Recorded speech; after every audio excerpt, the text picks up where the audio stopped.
Hello.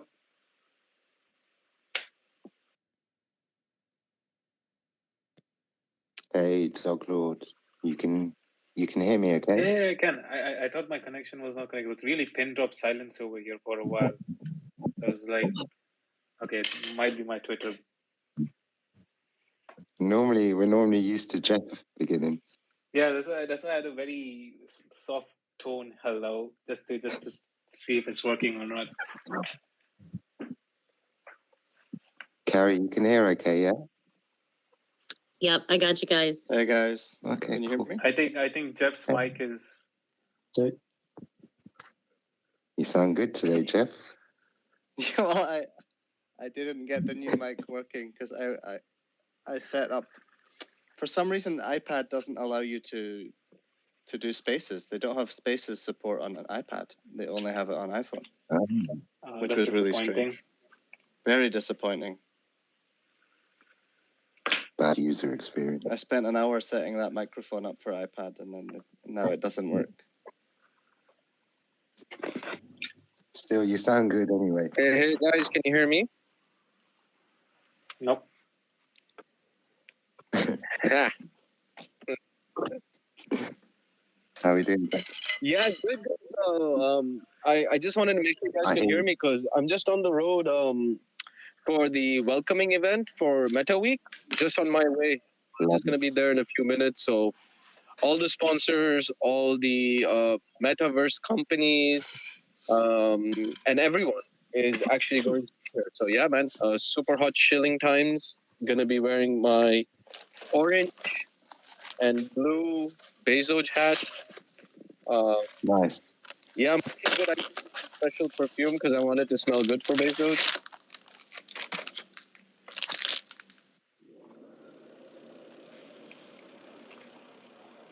Oh, man. Zach, I think you also maybe got the Instagram handle for Bezoge, so have no doubt we will expect some pictures in the coming days, evenings, some stories, hours. Yeah. For sure. I'm gonna try to start posting some stories for y'all from tomorrow morning when the actual summit opens. Good man. Yeah, I'll post you guys up some stories and whatnot. Yeah, I do have the Instagram handle. I haven't added it yet, but I'll do that tonight itself in case I need an OTP or I don't know what. Okay, all good. I think we've got 3 other holders coming as well right now, so I'm going to be seeing them soon as well. We're going to be making some plans on what we're doing tomorrow morning. Love it. Okay, do we have is the stream up and everything like that, Douglas? Yeah, the stream's all up and it's streaming. Yeah, I would request everyone here if they could actually spare some time, go down to YouTube and smash that like button. It really helps us grow our community, spread the word, and get it to as many people as possible. And the same for the Twitter space this week, as you may have noticed, Carrie's put out a message within all the community, and if we reach 500, we're going to give away an origin block. So what we would really hope that people do is bring their friends in, start sharing out the AMA, because the AMAs are going to have a lot of interesting content for new listeners, and people can really understand and learn about the project. It's the best place for people to get started, I think. And to be part of the community. So we want to start rewarding people for joining the AMA and for sharing the AMA. So I think it would be really good if you can share out the AMA to your friends and people that you want to let them know about Bezoge, and try and tag 5 friends. Just tweet out the AMA, tag 5 friends, bring them in. And if we reach 500, we're going to give away 1 origin block. I think it won't stop there either. Every milestone that we achieve, we want to keep rewarding. So keep this going on a regular, frequent basis. Just keep giving back to all of you for the growth and the journey we'll go through together.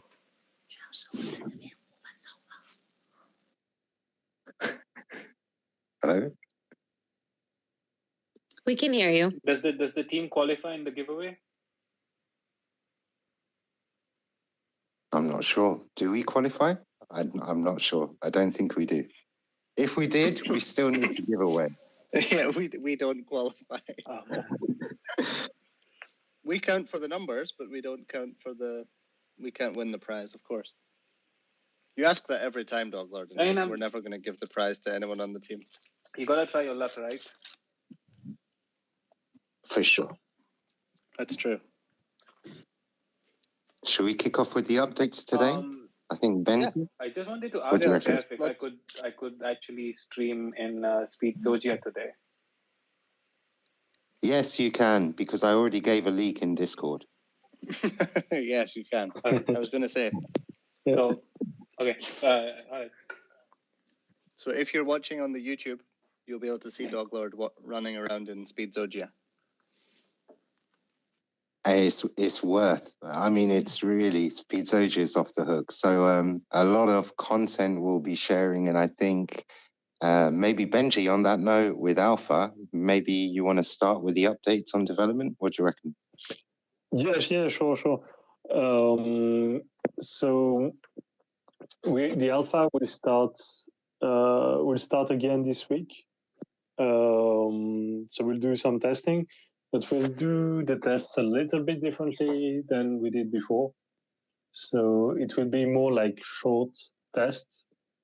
They won't necessarily come at regular times. I mean, usually they should be in the evening, US time, but it will kind of come like relatively often. But whenever we need to test something, and it will allow us to kind of like do test a lot of different options and different ways to do like many things in the game. And I think that will be like probably the more like optimal way to do testing for the development perspective. And so we'll keep you updated how it will be organized, how to kind of how to see these tests, etc. Yeah, so Benji, those tests will be shorter but more frequent, I think is the key, right? I think they'll be more focused on actually testing features that we're developing and making sure we can that they're working properly. Yeah. So we'll make them more frequent, but they'll be shorter tests, maybe like 30 minutes sort of tests to actually really test features that we're building and things that we're changing. And this allows us to be more aggressive with the tests that we're doing. If we're making a test session for 100 plus 200 people, we want that experience to be smooth for the whole 2 hours that they're playing. But if we're doing a quick 30-minute test and we're able to do some changes that we wouldn't do on a server that's got 200 people on it, because we want the experience to be better for everyone. So they'll be exactly. I would assume these tests will be a little bit rougher. They may be rough sometimes and they may be really smooth sometimes, but this is really about proper testing of the game to make sure that it's working. Yeah. And like even more reason to be part of the Discord as well, because a lot of these random tests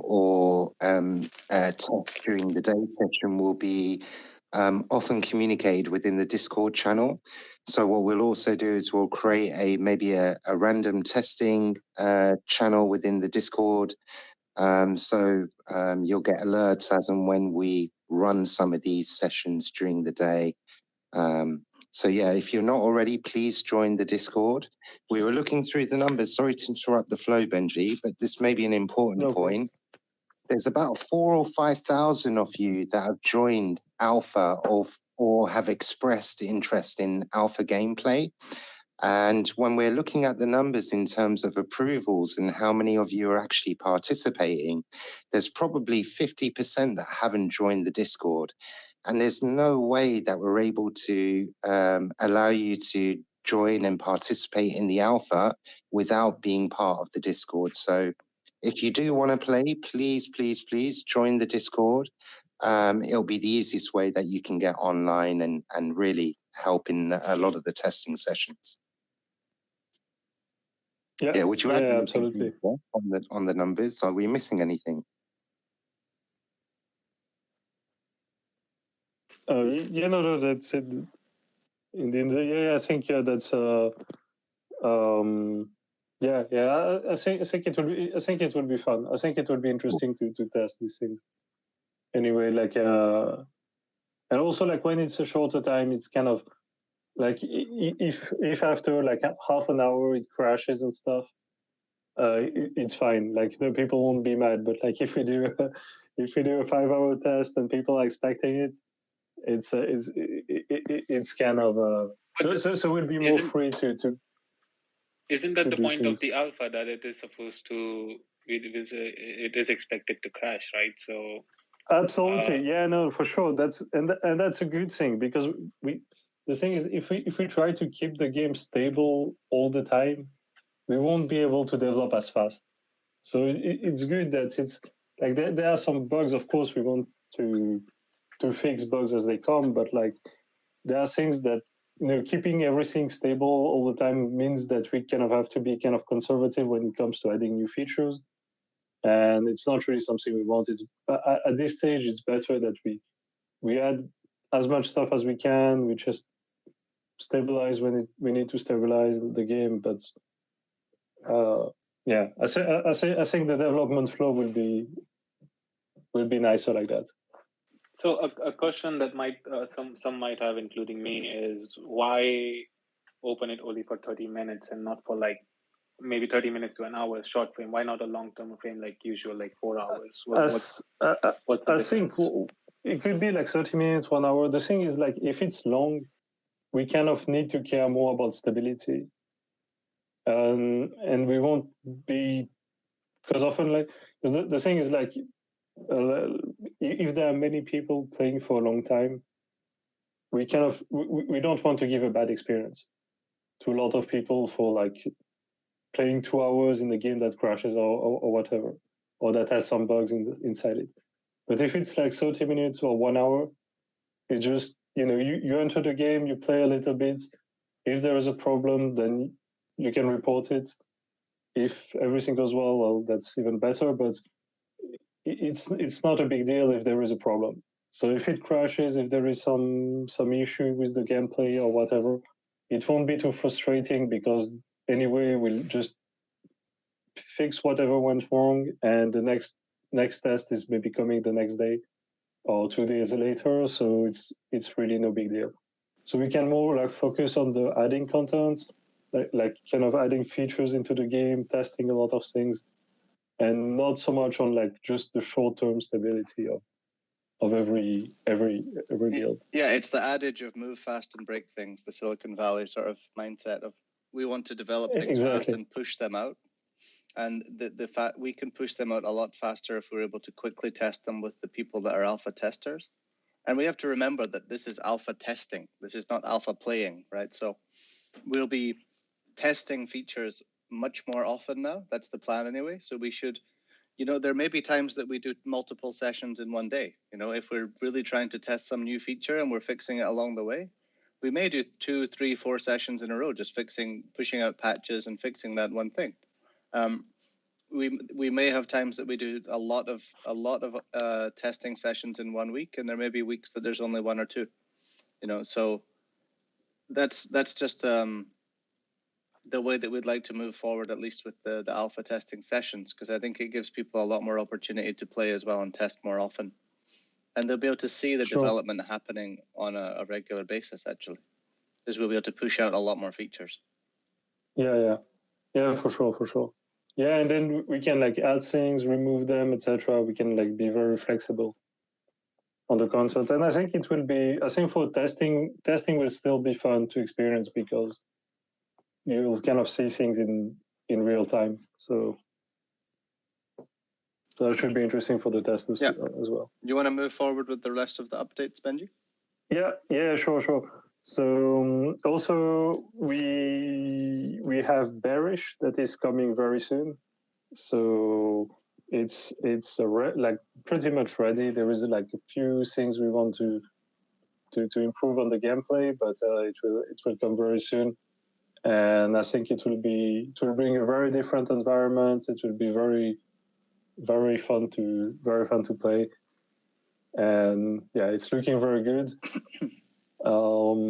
In the meantime, like we're also working on Shieldzogia, which is looking really great. I don't know if you've seen some of you have seen some leaks about it, and it's also like an area I'm very excited to play in. Hopefully very soon.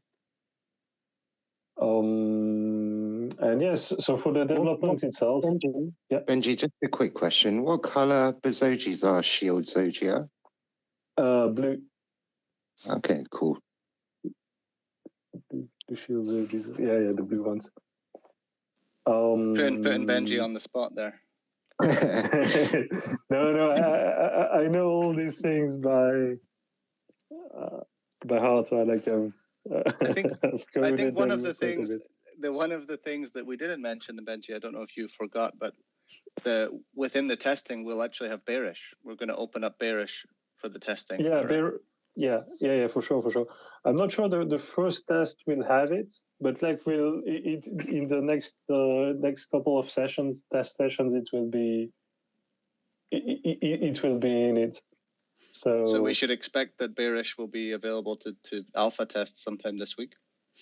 Yes. Oh, that's exciting. And that will be a lot of fun. Yeah.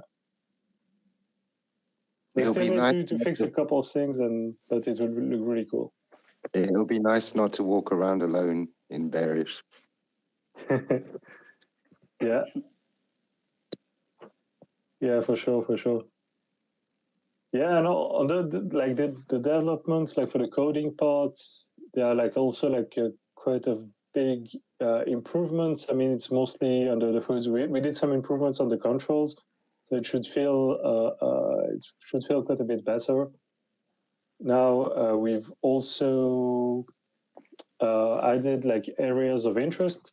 So basically, players like just receive synchronization from the objects that are nearby. So you don't receive like so it will reduce the load on the server, especially on the client, which is good. So if you have an older computer, it should be smoother.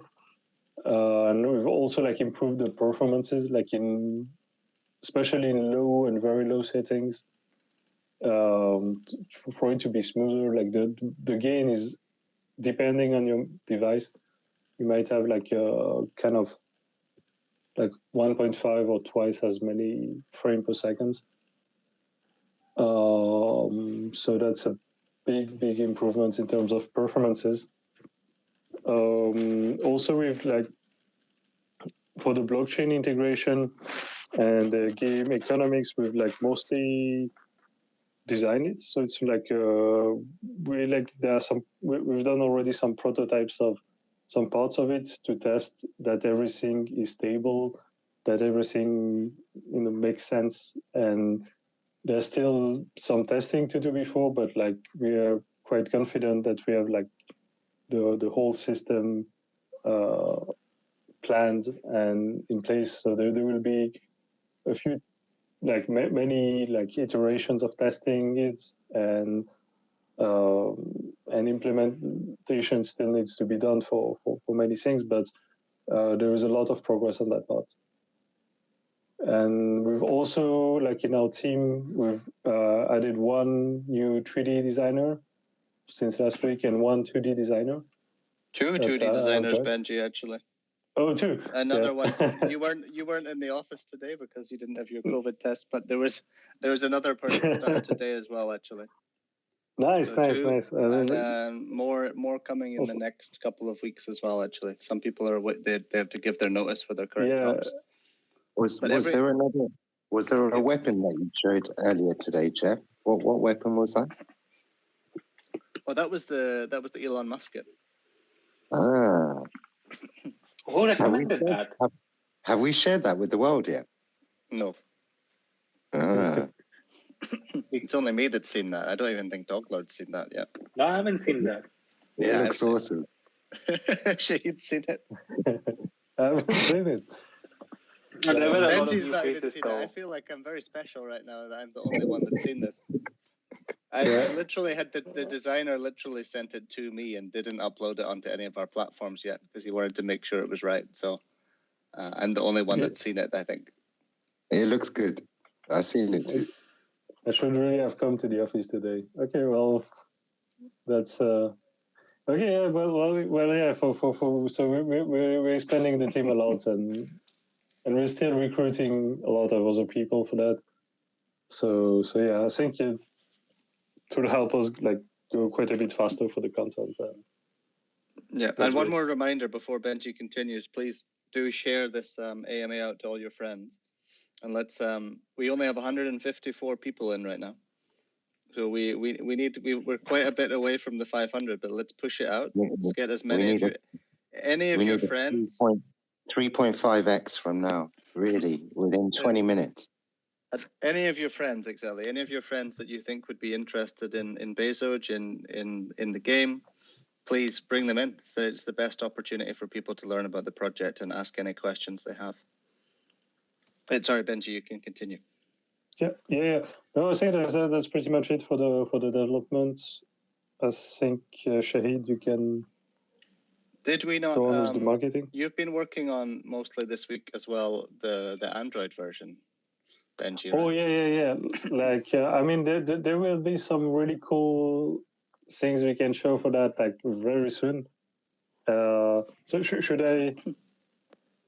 Well, I think I played. We mentioned the Android version last week, and I think you've managed to get it running quite smoothly, right? So it's now running at like 40 FPS on your phone.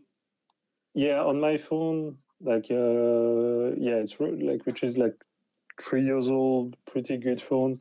It runs at 40 FPS, which is more than enough. Like in some situations, there are situations where it's still a bit lower, but that should be fine. And there's like a lot of optimization we can still do for it. And this is already good enough. It's running with the same settings as we have on PC. So it's the same. Oh, that's incredible. Like if you run so it's basically runs in low. Not even like you can run very low, but like even in low, it's like running 40 FPS on my phone, and it's really smooth. The controls are good. Like it really feels like a modern like Android game, and it's really cool. I mean, I think like I want to play it. Like I might play this like in my bed this evening. Like I'm trying to install it on the phone as well after the AMA. Then I want to test it cross-platform. Yeah. Also, that's for sure. Like, and it works well in cross-platform. Like, there is no like basically the way we've made it is that the inputs depends on the platform. So the controls like there's kind of like a joystick on the side, etc. But it's exactly the same.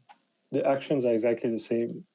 So they won't like the whatever platform people are using, they will have a very similar game experience. And we also want to have like the graphics be more or less the same.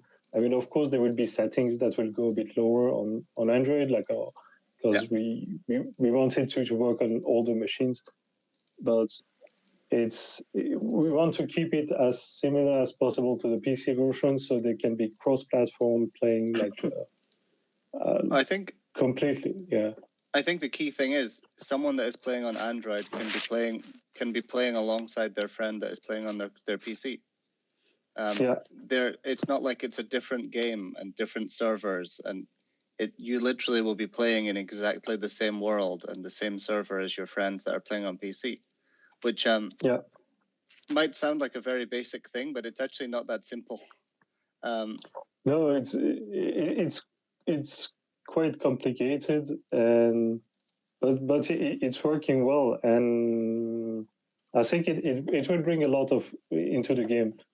And like maybe like for sure in some situations people might prefer to play on PC because it's to have like if you're playing very competitively for like in an arena or like to do PvP, you might want it. But honestly, for PvE, it's you can play it as well on Android as you can on PC. Yeah, it's incredible. I'm looking forward to the iOS version. I feel like I'm gonna have to go buy an Android phone now just to test the. I might go to the shop tomorrow and buy a new Android phone just to play the game. To be honest. I mean, the iOS version would be doable too. It's mostly questions of app stores and stuff that might be a bit difficult, but because I'm not sure like what's their policy for crypto games. But except for that, I mean, technically it should be pretty much the same thing. Awesome. Okay. Is that? I think that's we gave away a little bit more than we wanted to. I think even on the game update. But it's good that the Android version is running smoothly. I'll look forward to. I guess we're going to look through that in the office tomorrow. Then. Yeah. I'm excited for that. I think Doglord is also pretty excited. He's probably going to ask me to go buy him an Android phone now as well for tomorrow. But I've already got two. Okay, he's all good. Okay, so Shahid, should we move on to your updates from the marketing side of things? Oh, Shahid has dropped off, I think. I just realized he's not on the list of speakers.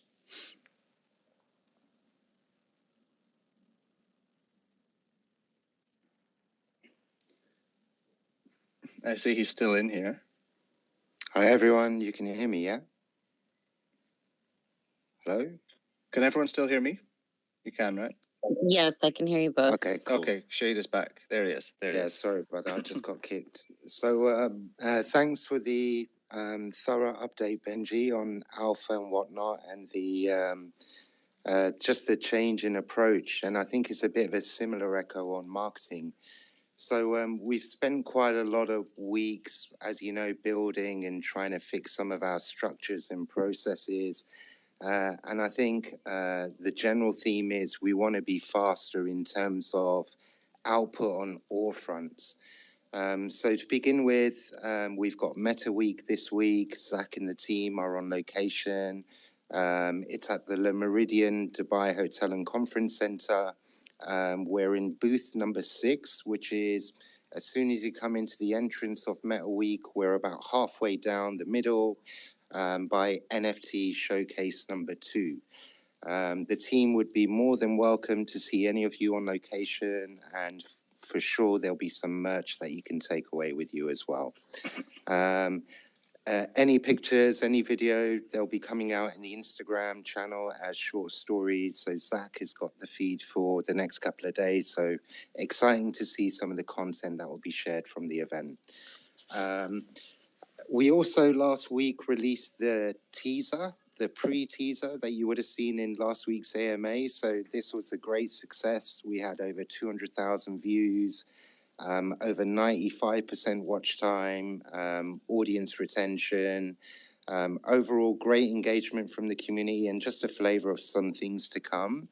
And as ever, this was a bit of a, we made a choice to put it out. We could have waited a little bit more time and done a bit more polishing, gotten our call to actions, our end roll, our branding in the first 5-6 seconds for our bumper ads. We could have got this a little bit more polished and perfect. But regardless, we put it out. It was still a great success. And for sure, a lot of the data that we've collected would act as some intelligence, at least for the full trailer that's to come very, very soon. So a little bit more optimization to be done, but we will be releasing a lot more content faster. I think that we'll even be pushing more ads on that, for sure, that video for sure very soon, and building more audiences. Yeah. There's a lot more to come with a lot more video content in general across all social platforms. There's also been some really kind website feedback, again, suggestions, feedback that have been included as part of the progression on our upgrade.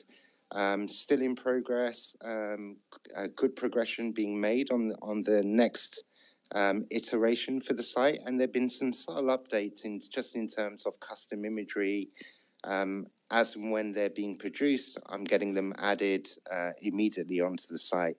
So I'm just keeping it stealth, a few little surprises here and there. But the major upgrade will be something significant that I know with 100% confidence I'm extremely proud of, and the world will be proud of, and Bezoge will be recognized really globally. One of those major upgrades is internationalization. So for the last 5 or 6 days, I've been working completely on the international setup of the expansion. So this looks at really releasing the site in 12 or 13 countries, immediately all English-speaking markets. But this is the platform for globalization in many different languages. So it's a big piece. Yeah, almost ready. Not too much time to go. And on social media, you might have noticed there were a few replies coming from the team today on Twitter and 1 or 2 of the channels. So as mentioned a little bit earlier by Benji, we want to be a little bit more faster. We've done a lot of the process building and kind of laying some of those foundations we need to behind the scenes, but we want to be a bit more nimble, be a bit more faster, get much more content out on all of our social channels, beginning with Twitter. So Twitter will be a massive focus for the next couple of weeks, as will content output. So do expect a lot more high frequency in terms of content production. And output from the team, really from this week on out. And to help encourage some of that growth, we'll probably run quite a lot of giveaways and or some nice things that we can share with the community, whether they're Bezogis, origin blocks. Every time we grow and achieve a milestone, we want to share some of that back with the community and new audience members that take the time to learn about Bezoge and the amazing game and earning potential for all walks of life for the future. So I think on marketing, that would probably be the major updates for now. Yeah, there's a lot coming in the next month or two. Yeah. We're going to be pushing out a lot more content. We've me and Shahid and the whole team actually are doing a lot of brainstorming sessions this week to work out how we can be more efficient with marketing, more creative with marketing. We've realized that we've been a little bit lacking in terms of the content that we're pushing out. So I think over the next week or so, you should begin to see that we're putting together a lot of these templates for content and getting the designs ready, and we're going to be pushing out a lot more content. We realize that there's a lot of sort of gold dust within these AMAs that not a lot of people get to experience. So that's one of the reasons. Correct. The AMA is sort of the key point every week, the key pillar of content every week that we push out and update everything that we've done in the last week in a very raw format. And it's very difficult for some people to listen through the entire thing. So like Shahid said, the teaser had, for example, a 95% view. What's the word, right, Shahid? View engagement, overall engagement. It's like the percentage of the video that is viewed. Yes. Whereas the AMAs, because they're so long, of course, it's a lot lower. It's somewhere around like 15 to 20%. And we get that that's because people will skip through, or they'll listen to the updates at the start and they won't listen to the questions. And of course, it's such a long piece of content that it's much more difficult for people to view through 100% of it. But in order to combat that, what we're going to be doing is we're going to push out a lot more content of snippets. For example, maybe dissect it. Yeah, we're going to dissect it. We're going to go through it ourselves. We're going to take out all of the bits that we think are the best from the AMA, and we'll push out a lot of that content to Instagram, to Twitter, to YouTube Shorts, to Telegram, all over the place. And you'll begin to see a lot more content from the AMAs coming out. And you can help spread the word. In the end, this is the true meat of the bone, if you will, in terms of what our product is. The amazing potential. again, it's just going to be speed and dissecting down golden nuggets of information, content people can digest, and it will be high frequency. So like high frequency trading, if you will. Yeah, exactly. So for all the people that are not able to come in and listen to the entire video, we'll begin to push out a lot of short form content from the AMA, and you'll be able to catch up without having to watch a 1 hour video. Completely. And I think, you know, also we want to make it fun. Like, we got so much game content. We're about to release a lot of the new worlds, Shieldzogia. So there'll be lots of fun game snippet. We want to get back to the bones of, you know, we've got an amazing game. Let's just get this out and use this in all of our content. And 95% of our content, I want to be video led in one way, shape, or form. So it's going to be rough. It's going to be Mimi. It's going to be Shill. Yeah, I want to get back to kind of what Bezoge was born on. Yeah, exactly. Okay, so how about Carrie? What updates do we have from the community, Carrie? Hey guys, so I hope everyone continues shilling and pushing our Twitter spaces. You never know when we're just going to randomly give something away. So it does help encourage listeners. So yes, that's awesome. But we've got to do more. The Twitter spaces, maybe we can play around with some different times to see what works better for the community and the team. So that's something we can look at.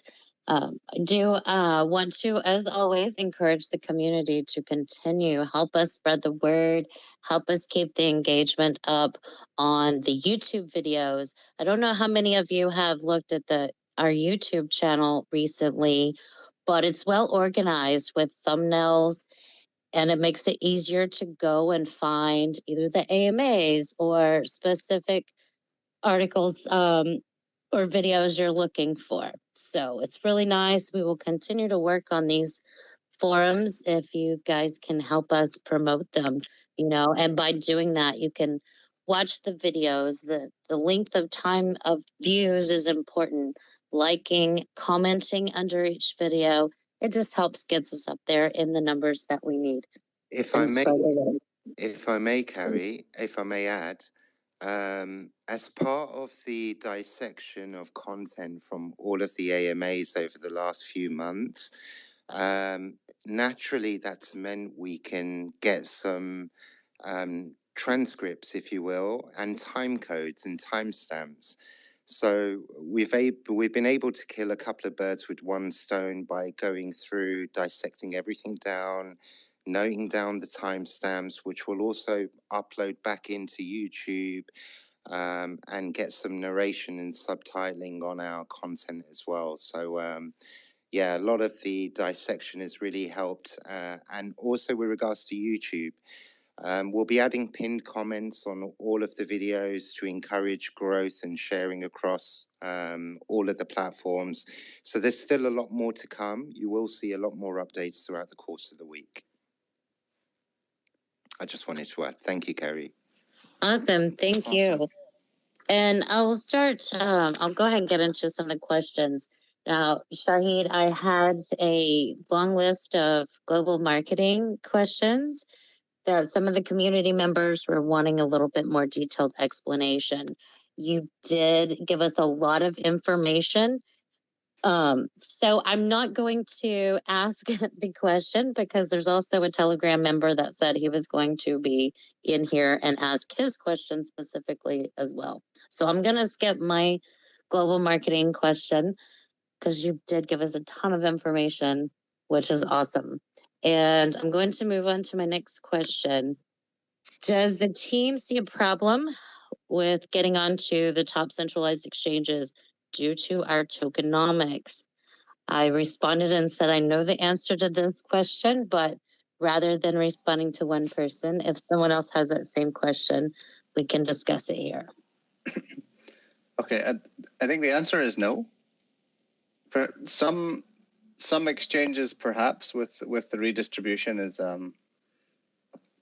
potential issue, but from what our experience so far, a lot of these exchanges will require a legal opinion to say whether your token is a security or not. And we do have a legal opinion on our token from a lawyer in Singapore that is saying that our token is not a security. So this is the main requirement of the larger exchanges. And as long as you have that legal opinion, they're usually happy to list you.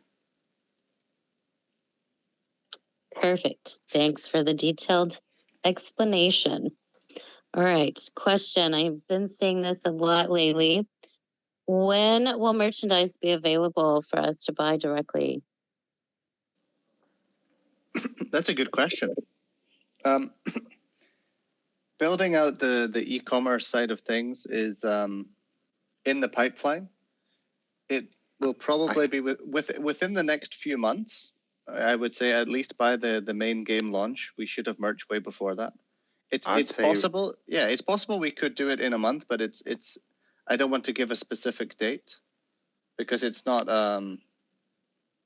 as much as a priority as it should be. I would say maybe we should put a little bit more resources into the merchandise. What do you want to say, Shahid, on that? I was going to say there's a few ways we can handle this. We can go quick and dirty with something like Shopify, but then it would mean we'd need to do a reintegration later.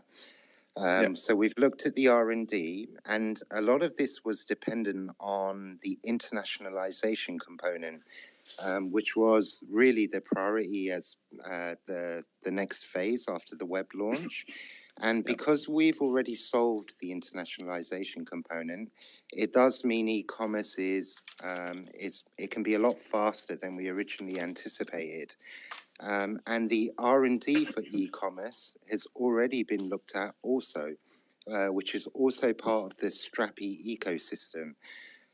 So the conservative estimation for e-com on Bezoge.com as part of being our own merch store, I'd say really realistically, and again, I don't want to hold to this date. I won't make the same mistake twice.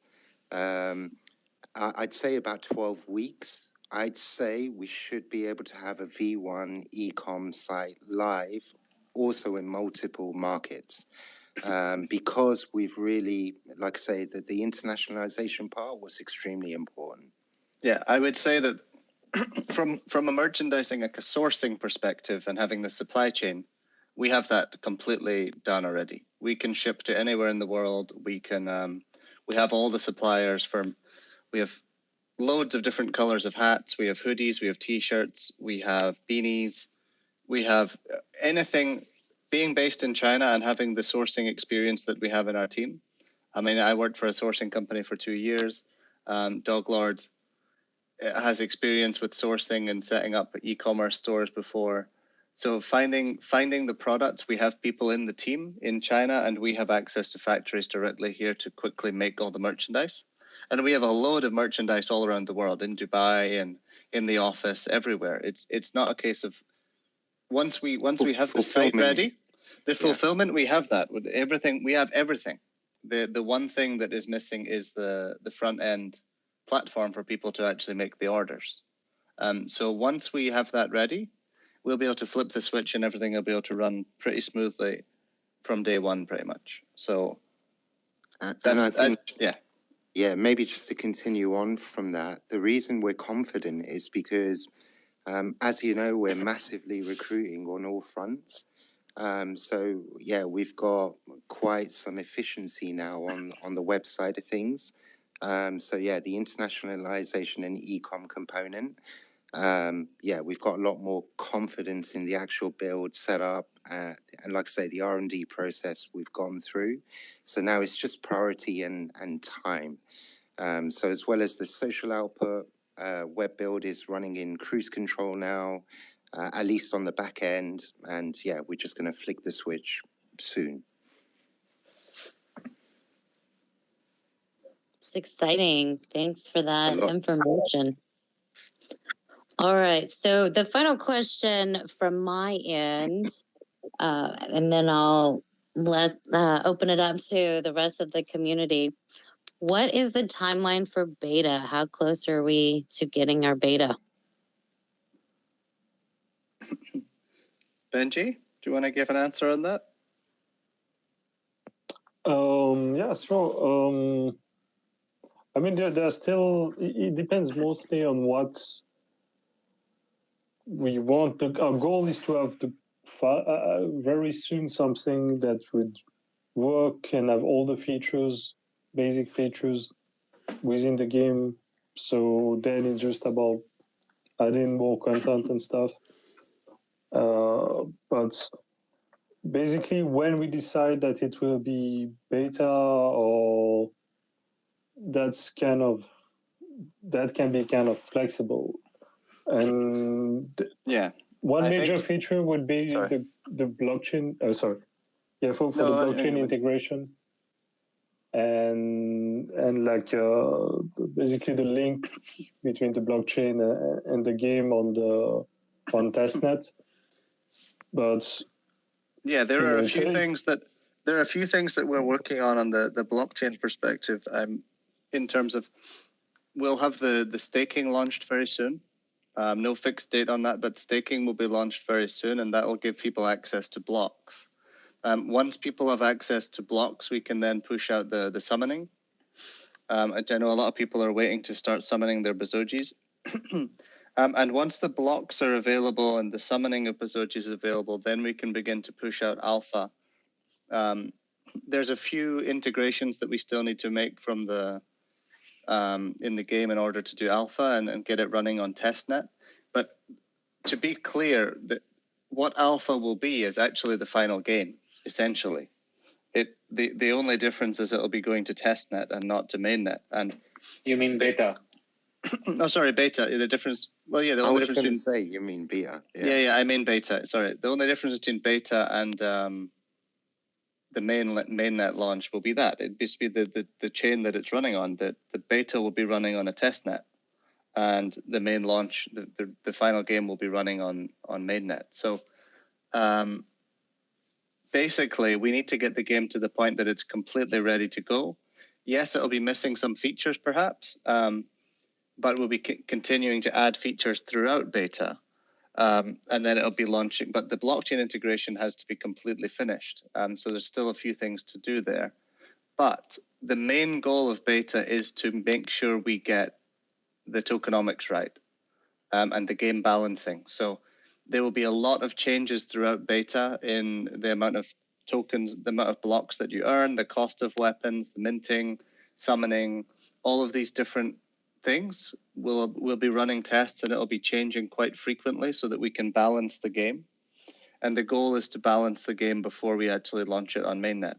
And then, of course, once we launch on mainnet, there'll still be balancing to be done, because, of course, when people are playing for fake money, essentially, much like if you were on a casino and you turn it into the play mode instead of the real mode, people play in a much more aggressive fashion on online casinos, for example, when it's not real money. You know, if you're playing poker for some points in a game, you play very differently from when you're actually paying for real money, a couple $100, you know, or high stakes. So the way that people will play the game when it's on testnet and they're not earning real money will also be very different to how they'll play it on mainnet. So then when we go into the mainnet launch, there'll be another round of balancing and tweaking to make sure the tokenomics are correct, and we should be good to go. But I think beta is a little bit behind schedule because of the issues we had with servers, but it's still reasonably not very far behind schedule, I would say. I'm pretty happy with the development that we've had so far, and there's a few things that need to be integrated on the blockchain side, and we should, you know, be at a point that we could launch the game if we wanted to. But it'll be a case of, we want to be comfortable that we have enough features within the game that we don't launch it too early, right? Because getting the blockchain integration and everything working is one side of it, but then also making sure the game is engaging and really fun to play at the same time is also really important. So I think a a little bit behind the original schedule, but still not very far behind. I think we should be good to go pretty soon. Awesome. Thank you. Thank you so much. All right. I think sorry to cut in again, okay, but I think people understand that some of the things that cause delays are completely out with our control, you know, and so yeah, we're going to push out this game as soon as we possibly can, and we're working. We're really growing the team as fast as we possibly can to make sure we get it out as soon as possible. And like I said, every day I come into the office now, and there's another 1 or 2 staff members, and we moved to this huge office recently, and I feel like it's going to be full soon. I think Benji's going to get a shock when he comes in because there's less and less space on a daily basis now in the office, and the meeting room there's never any time to use the meeting room. I feel like we need 2 meeting rooms now because there's so many people using the meeting room on a daily basis now as well. Well, that's good to hear that the team is growing. We're definitely going to need it as the game comes out. We need them. So, all right, open to the community. Who has questions? I think Scott has been waiting for a long time, so I'm going to bring him in. He's even talking in the Telegram group about asking his questions. Yes. Hey, Scott. Hello. Hey, Scott. All right. Is this my opportunity to ask a question? Go for it. Thank you. Okay, so I've got a couple of questions. Firstly, around marketing. I've been asking some of the people on the Telegram, and they encouraged me that these questions are probably better to be asked in this forum. First of all, I love what you guys are doing. I think you've got a fantastic team, and it's a really, really exciting project. I've been involved in some other fairly big projects which have involved marketing, and we've always had some kind of core objectives, which we would call maybe a North Star, which we would aim towards. And it seems to me that this particular project is the North Star seems to be the game and acquiring users to use the game. So because the game is not currently launched and we are now engaged in marketing, which seems like we've got the right people to do it. We're spending some money and we're aiming for lots of different channels to do that. I'm really keen to know what the metrics would be seen of success. If it is to increase users, if it's to increase engagement on the community, if it's to have people buying up the tokens. From what I've seen, it doesn't seem to be moving the needle much on bringing in new token holders. And I've been surprised by that, especially when there's so many people have seen the teaser. Personally, I've shared this project with 40, 50 people and probably had about 15 people buy into it. I find it very, very easy. I'm not seeing myself as a gamer. I'm not really interested in gaming, but I do like the idea of making some money and also being excited by something. And I find this project so exciting, and I find it really, really easy to talk to other people about it and also share that excitement. So I'm just really keen. What are the metrics currently for success on the marketing we're doing just now? That's my first question. Okay, Shahid can give a bit of a more in detail, but what I'll say is what we're working on in the short term now is growing the community actually. So like you said, so we've seen a little bit of a slow in the holder growth, which we want to increase a lot, and we believe that the way we can do that, one of those ways we can do that is bring a lot more people into the AMAs, because the AMAs are a great place for people to learn about the project and ask any questions before investing and putting any money into it. Also sharing a lot more content from the AMAs rather than trailers. Do you want to mute yourself while I speak, Scott? Because there's an echo coming from yourself.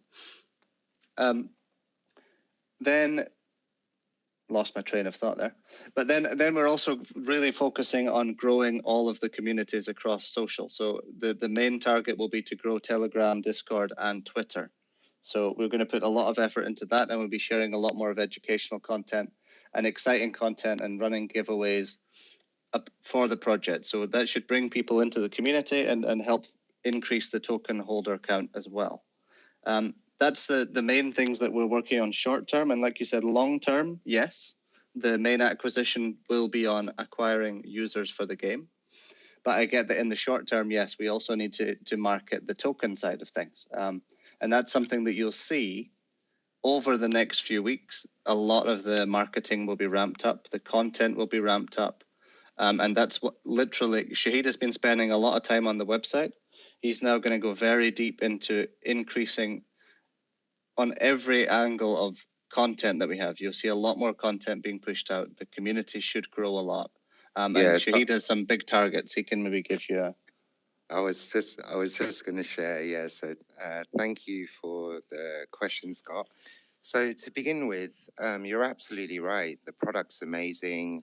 It's a pretty easy sell when you discover us for the very first time. I think maybe the important thing to understand would be is that historically, a lot of the marketing has been purely organic. There hasn't really been an active, you could say an active concerned push on the marketing side of things. It's been a huge organic effort because even discoverability for me, I discovered the project late in Q4. So marketing for us has really only just begun. And in terms of one of the immediate priorities was really consolidating a lot of our content because we had a one-pager parallax. So the first and foremost, we wanted to really consolidate our content onto a single domain, which was one of our first priorities, and then to look at expansion in terms of internationalization. I mentioned this a little bit earlier in the AMA. As far as KPIs are concerned, we've got a mixture of different KPIs. We've got some branded KPIs that we're aiming towards. A lot more of the harder KPIs in terms of cost per player or CPA and what have you by channel, we'll look at a little bit later down the year. We're going to be a little bit loose on our KPIs for now because we're really looking at immediate growth. We don't want to restrict ourselves by crippling the amount of spend that we put into a campaign. We're kind of in that growth experimentation phase, and there will be a lot of focus and amplification around social and a lot around the content from the game mechanics. So yeah, a lot of the KPIs will be focused around primary branding, and then the secondary and tertiary KPIs will be around player acquisition costs and where they back out for us at a ROI level in terms of conversion rate. So generally, we'd want to run things neutral to profitable, but there'll be certain instances where, big offline campaigns, maybe we run at a direct loss for that campaign, but the net effect of running certain campaigns feed into our longer term goal. And probably addressing one of your earlier questions, the end goal of why we're here is to really really hit the mark with daily active players in the game. In the end, that's what's going to drive the ecosystem, that's going to drive the tokenomics. So yeah, one of the primary goals we will end up be aiming towards will be daily active players, and that won't be in the 4 or 5 digit number. It will be quite a high active player. Daily active players will be aiming for on the platform. So a lot of marketing often will be tied back down to that end KPI and metric. Yeah, I think hopefully really that helps. You're taking the time. I've got it's around listings. I listened carefully and have been listening carefully to all the conversations about listings on some of the major exchanges. And I do understand that due to confidentiality and due to the exchanges themselves having to make announcements, etc., that it's impossible for anybody on the development team to really give any information that would be sensitive. But I guess my question is that there will be specific criteria that the main tier one exchanges have to list. And I'm interested to know if we meet all those criteria currently for the ones that the development team would want to be on, and if we don't, what would be some of the types of criteria that we might still need to achieve, and what sort of timescale are we on meeting those criteria? I think when it comes to most exchanges, especially the tier 1, tier 2 exchanges, we meet we meet most correct criteria. The only issue that we could potentially come across is the decimal count. That's one criteria that's an issue on some exchanges, but I think it's a small issue. So yeah, basically, the only criteria that I mentioned that is a potential issue is the legal opinion that you would require to say that you're not a security. We already have a legal opinion from a lawyer in Singapore saying that our token is not a security. So that was the key. That's the key thing that's an issue. In terms of company incorporation and all that side of things, is everything now at the stage that it's at the point where that wouldn't cause any issues? No, I don't see any issues now. We have a legal opinion saying we're not a security. There wouldn't be any issues listing on exchanges now that I could see. Guys, thank you very much for these answers. That's been really helpful. I really appreciate that. Thank you for the question, Scott.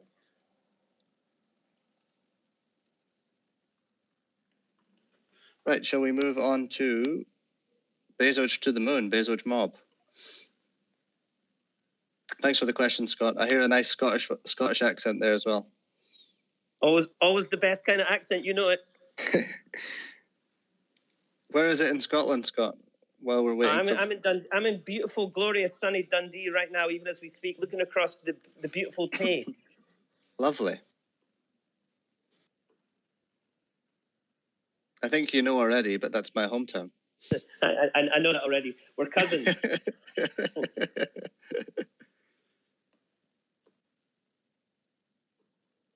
Hey, Bezoge mob. Hey guys, how are you? Can you hear me okay? Yeah, we can hear you. I like the new profile picture. Looks good. Oh, thank you. Yep, I copied it else. That's what I'm good at. Hey, I got a question. So that video that received 250,000 views, was that what was the time frame that those 250,000 views came in? And I'm understanding correctly, was that a test of how the marketing campaign is going to kick off? Just a sample of how the marketing was going to go? You could say a very small test in a very small time frame, testing in multiple markets.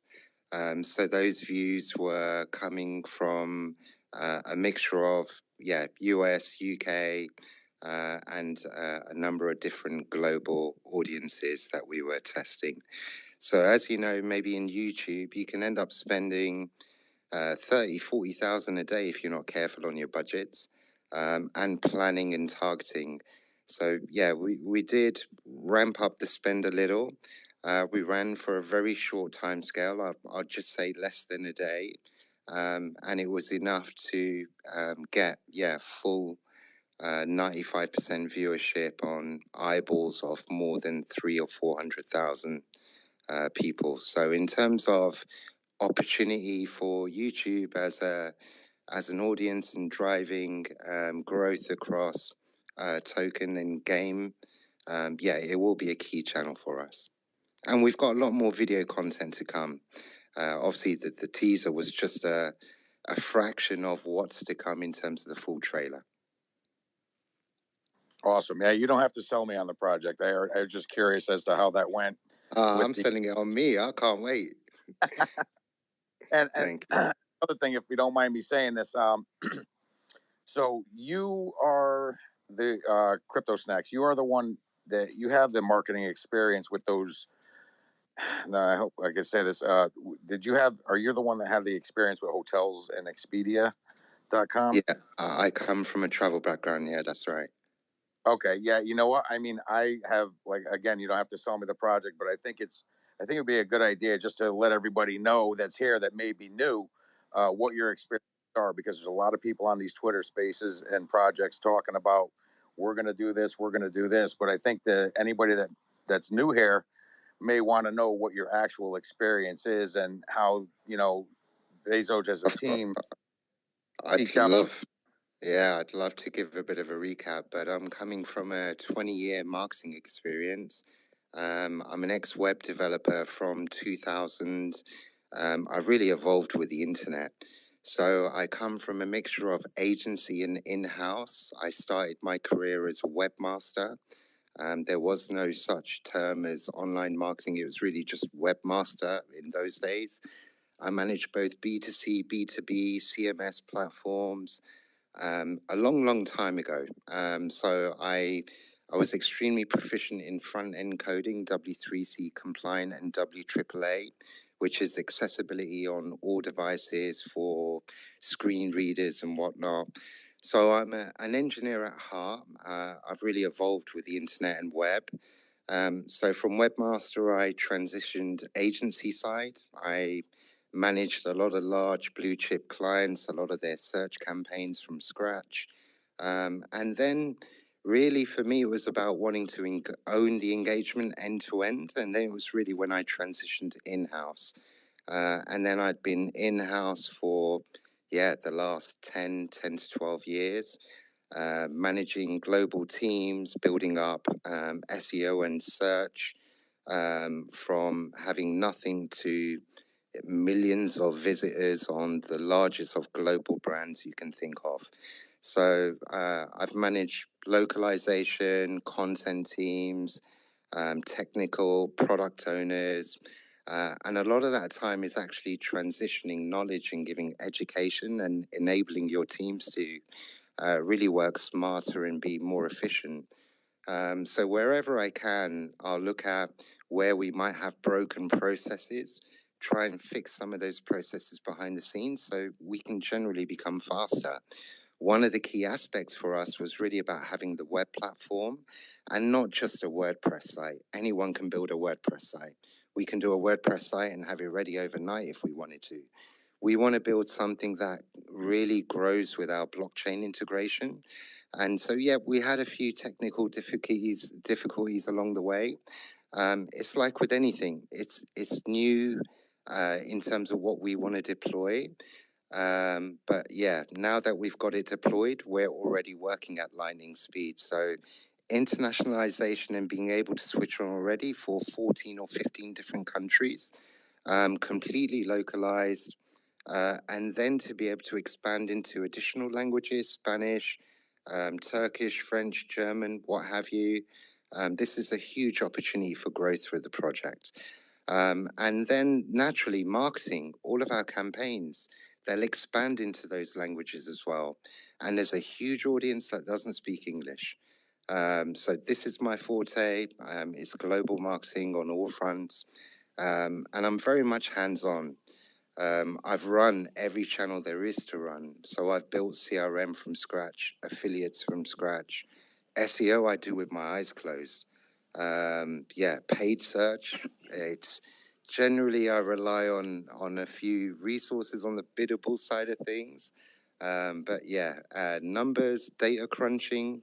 This is what I do. Everything is numbers driven, with conversion in mind, and we want to run profitable marketing. We don't want to waste money, but there'll be areas where we're willing to experiment. So hopefully this gives the community a chance to understand. I'm 8 weeks with the company, and we've only just begun. So 20 years of knowledge we'll be bringing into the business and just growing from strength to strength. Great job interview, Shahid. Hopefully that helps. Yeah, definitely. Like I said, no one has to sell me on the project. I'm a believer in it, obviously. Anybody also, sorry, Bezoge, I was going to say also, if the community, if they do have questions, feel free to participate in Discord. I'm often in the group, always communicating with the community. Now that we've got, a few technical challenges solved, I've got more time to participate with the groups in Telegram and Twitter Spaces. So a lot more participation on my side. I know I've been working away behind the scenes, but I want to talk to you all. I want you all to know who I am, what I'm about, and we grow together. Awesome. Thank you, Bezoge. I'm sorry, dude.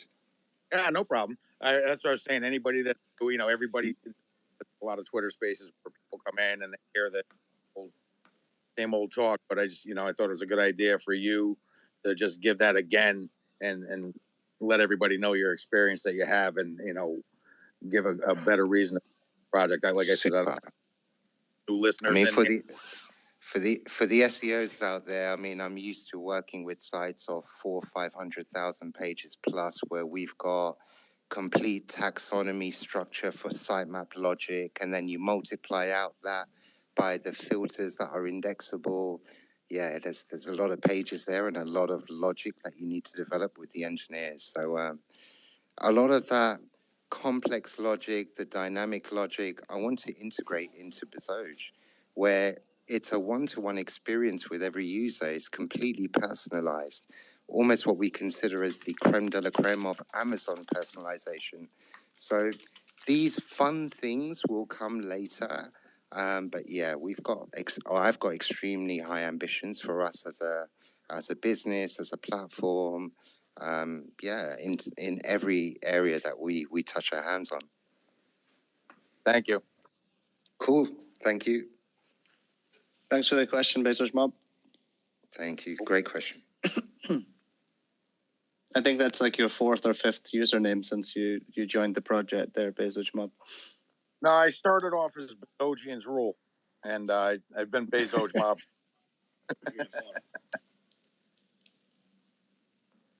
Thank you. Thank you. Right, Ashley. I know Ashley's been waiting for a while. And Jay. Hey, Ashley. Did you have a question?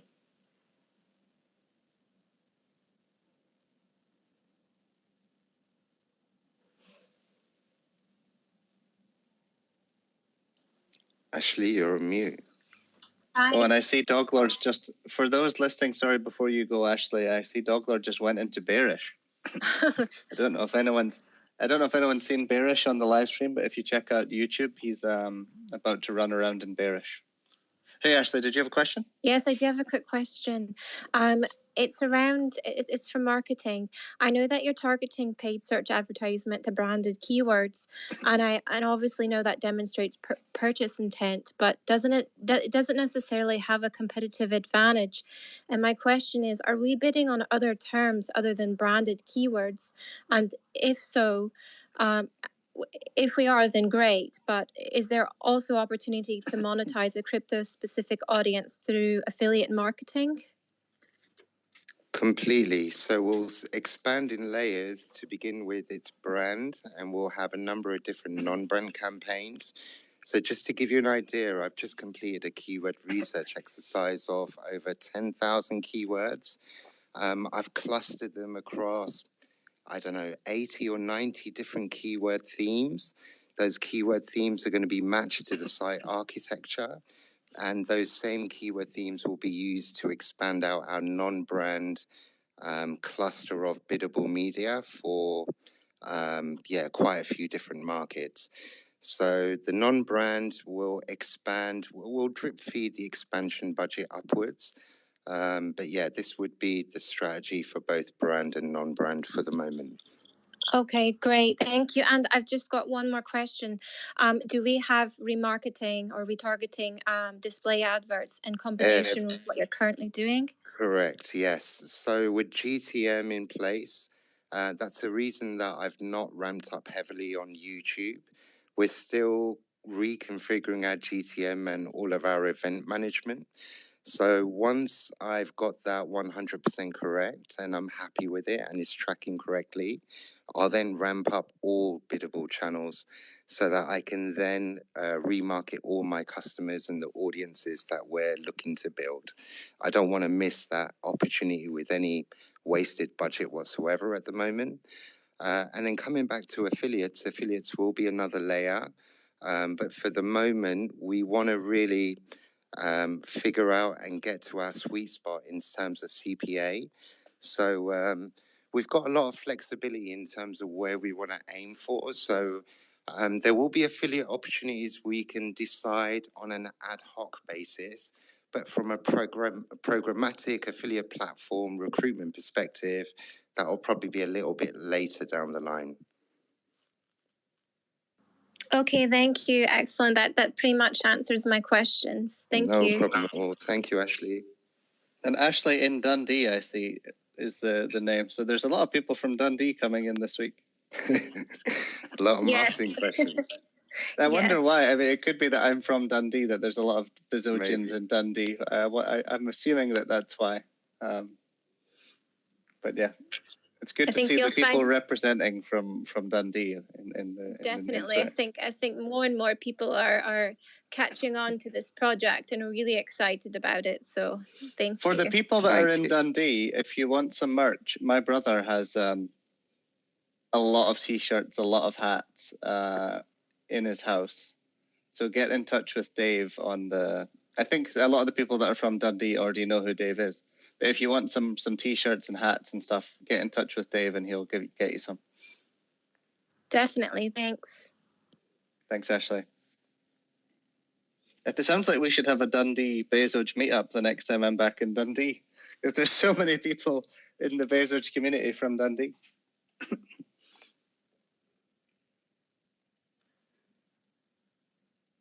Right, let's bring on little MF or Mike. You're already a speaker. Did you have something to say first? Yeah, how's it going, y'all? Awesome, Mike. You driving? Good. Yeah, I'm driving. I see your Facebook stories, Mike, and you're posting pictures of your Bezoge hat on your dash like every day, and you're driving. Yeah, I'm a little obsessed with that hat. That's for sure. I see a lot of photos on your stories of you driving. You must drive a lot. I do drive a lot of driving every day. Somebody brought something on one of the Twitter spaces I was holding about the website, and if we can have a live feedback of the burn wallet rate and the holder count rate on the website, that's actually live and goes up and down accordingly with the burn and the holder. Just a quick one on that. So we'll have some APIs that we're working on in-house that will integrate into the next upgrade. So there'll be quite a lot of dynamic data points that we're looking at in a few different ways that we can integrate that, whether that's scraping and we store internally or we take live API feeds. Some APIs come at a cost. So certain APIs, depending on the volume of requests you have, they have a certain cost every time. So we want to look at the most efficient, scalable way, but every data point you can think of that should be dynamic, that would be the goal, to have it dynamic. So that is a big priority right now.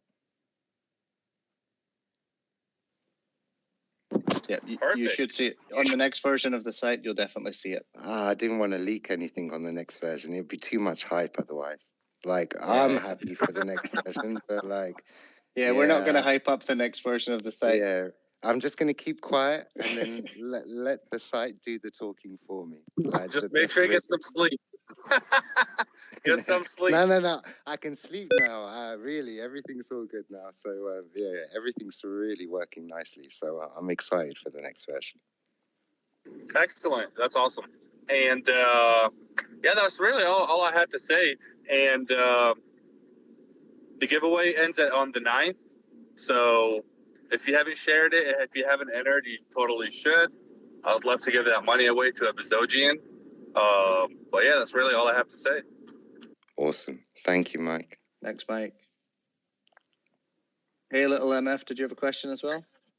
Hey, how are you guys today? I have good. I had some questions. When we go into beta and it's on testnet,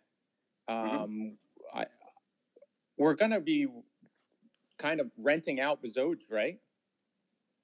But does that mean that if the tokens are not actually real, then we'll be renting them out but not actually getting rewards? Is that going to be that way for a basically, while? Basically. You'll be getting rewards, but they'll be tokens on testnet, so they won't be real. You won't be able to exchange them for cash, right? Right. Because they're on testnet. But this is more of that's why I'm saying the way that the tokenomics will work on there will be very different, right? Because when people are not actually earning real money, they're going to play the game in a different way. So it allows us to balance it to a certain extent. And then we may integrate some ways to actually earn even during beta.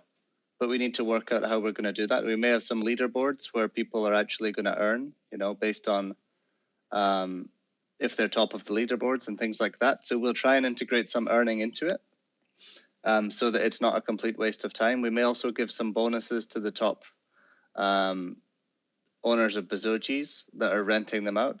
I'm just looking at these like bears made of lava on the YouTube stream right now, Doglord in Bearish. Sorry, I'm getting distracted. It looks incredible. I don't know if anyone else is watching the YouTube stream right now, but it looks absolutely incredible. You'll be able to play it soon as well, right? I've not even seen this area of the map yet, so it's blowing my mind as I'm watching it. That's why.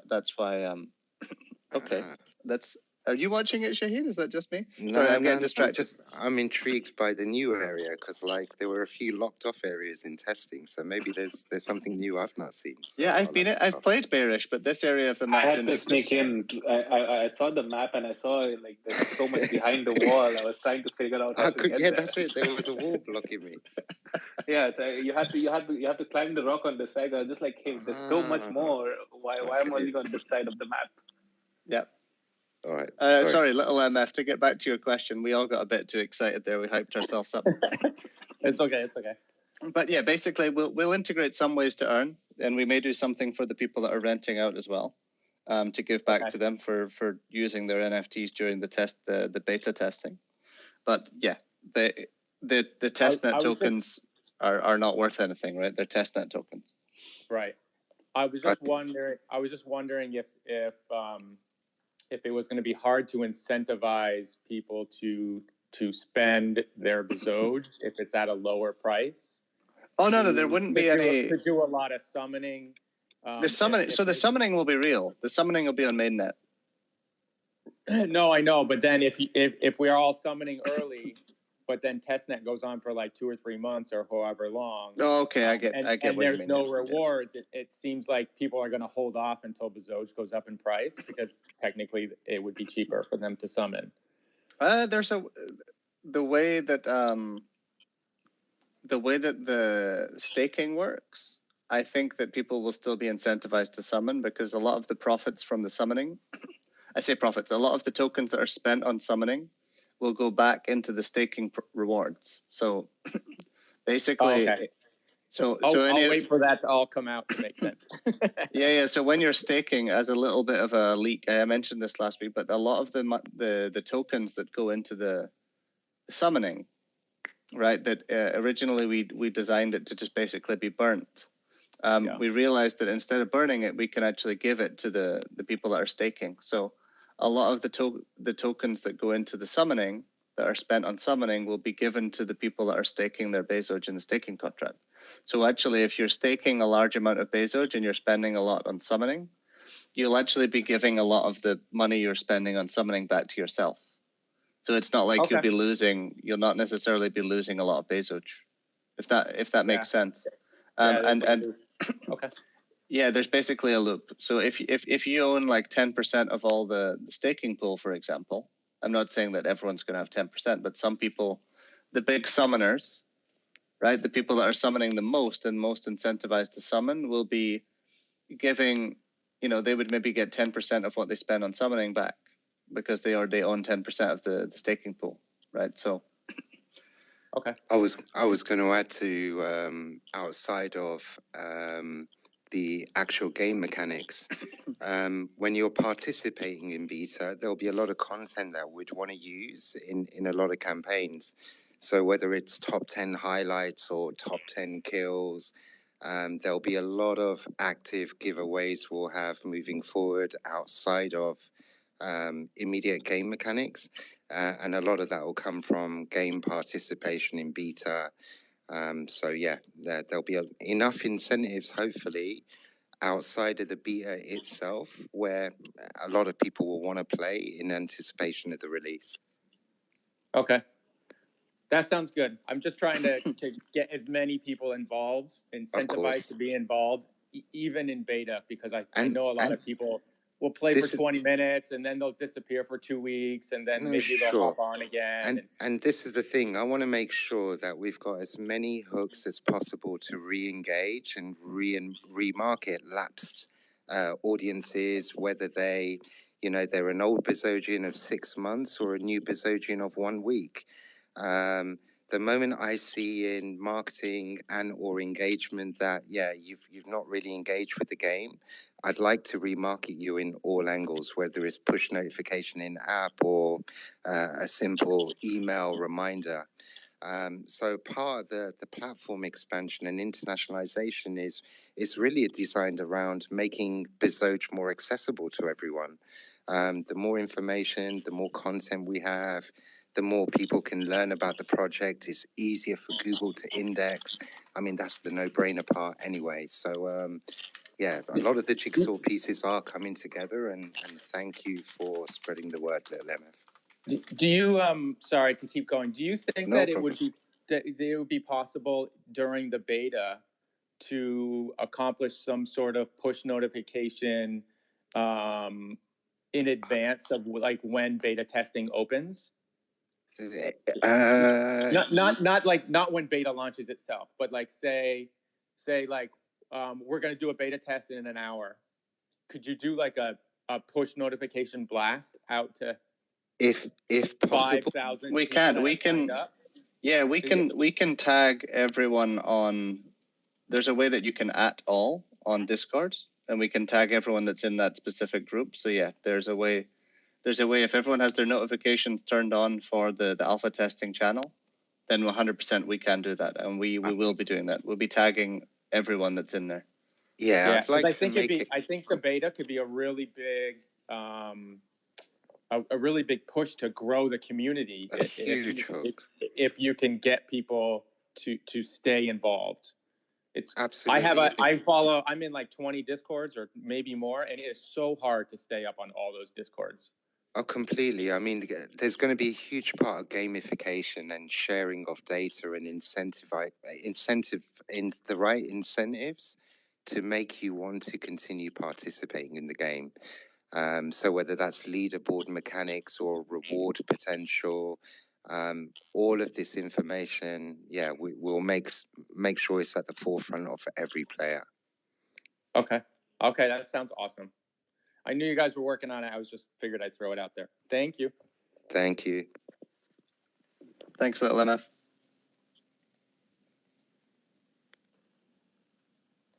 Right, we'll bring on Broadcast Blues. Another one of the Bezoge OGs.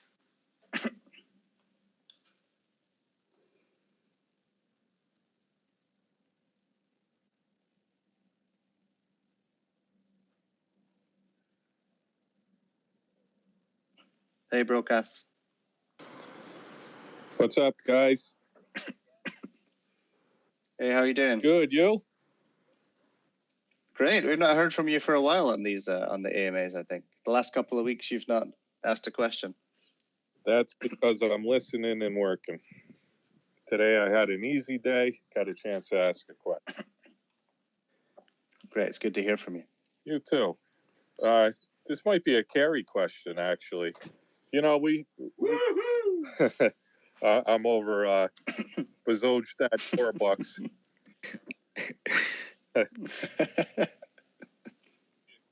This question is, we've got 30,000+ holders. And what do we have? About 150 something people in here. What would be a good way in order to get like even half of those people in here? I heard you guys talking about it, and you want to get this ramped up and get people in here and everything. That's something that someone asked earlier about KPIs, and we have like long-term KPIs for the team, and we also have short-term KPIs and goals.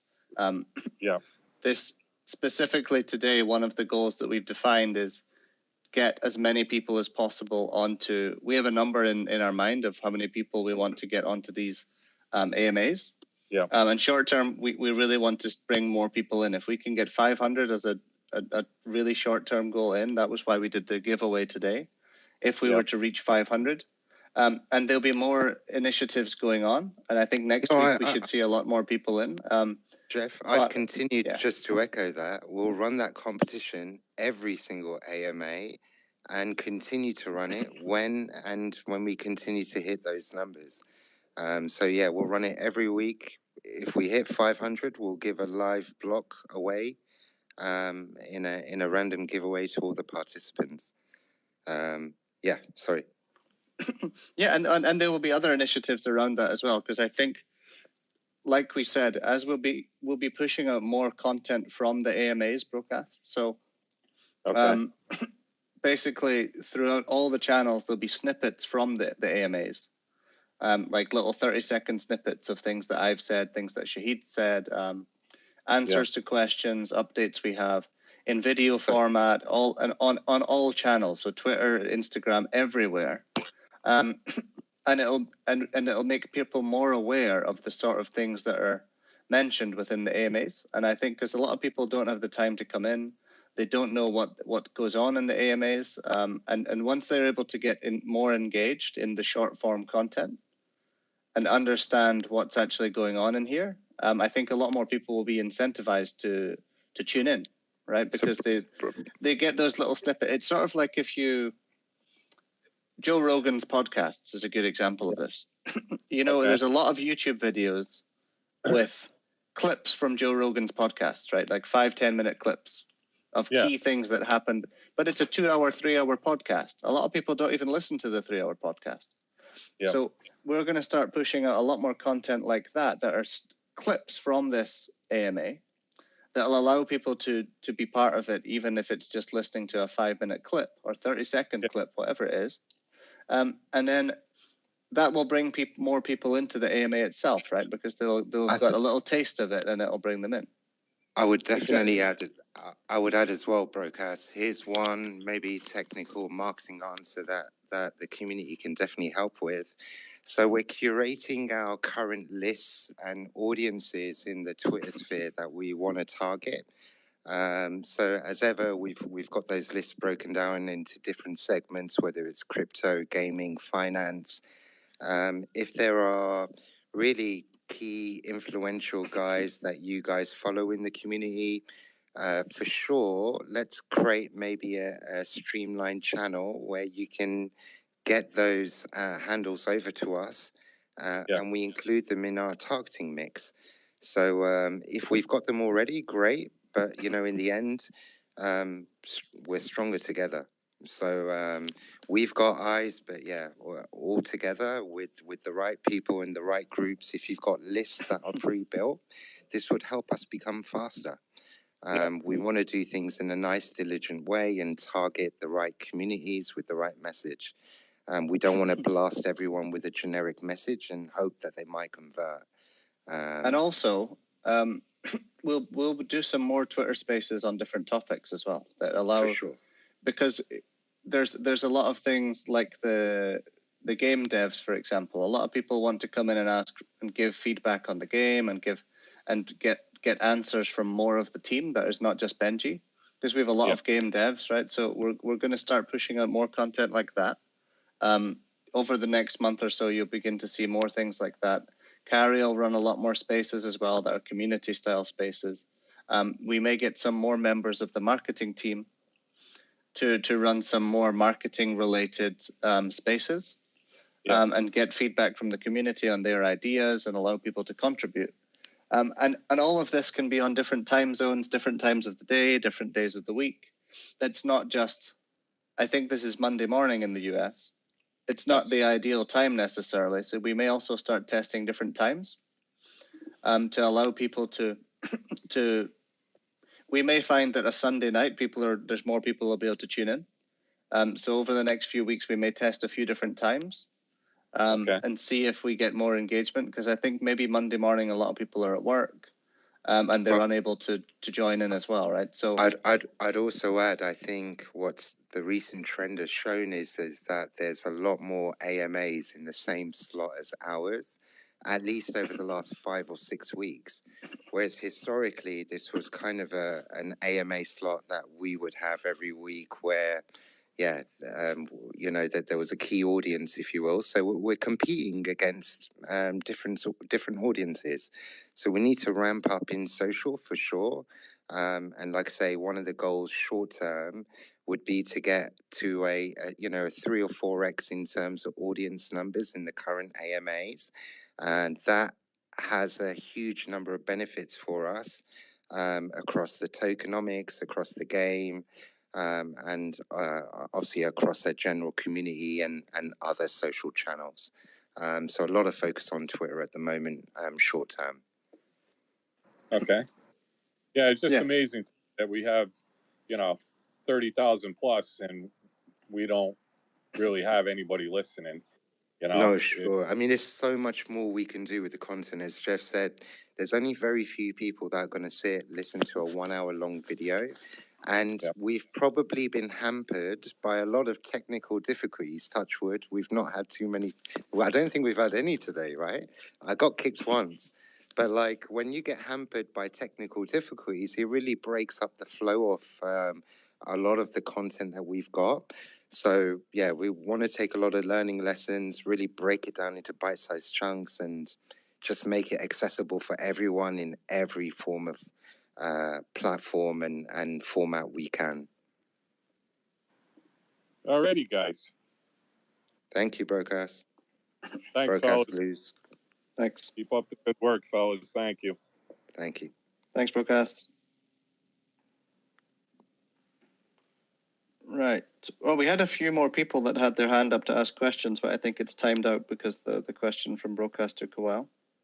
If there's any more questions, please put your hands up, guys. And it looks like we didn't reach the 500 this week, but there'll be a few more initiatives next week, and we're going to definitely look into what we can do potentially with different timings and different initiatives to get people to come into the AMA. Because I think a lot of people in the community also just don't know about it. We have a lot of holders that don't know about the AMA. I think one thing Carrie's been doing actively is speaking to a few other audiences and NFT groups. So also if there's any in the community that would like to encourage participation or a chat or a discovery conversation with another community, please reach out to Carrie.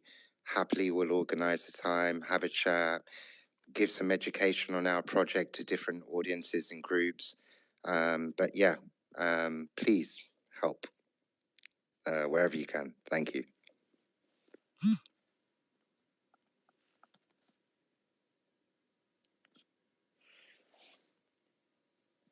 Hello?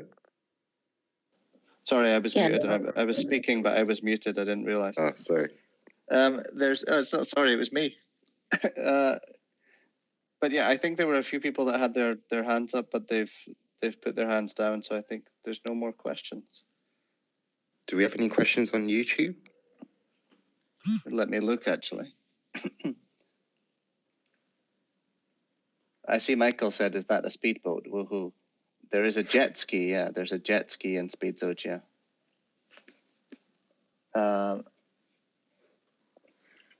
Someone said quests, question mark. Quests, Benji? Is Benji on here? I think we lost Benji. No, Benji's on here. I see him. He's not a speaker, though. Oh, I didn't. But we do have, we've fully designed out the quest system from a technical perspective. The coding of the quest is not actually the hard part. It's more of how we integrate it into our current system. And we've basically planned out exactly how it's going to be integrated into the game now. And I think that's one of the things that Benji and the game dev team are working on right now, is the quest system. So hopefully it'll be ready very soon, actually.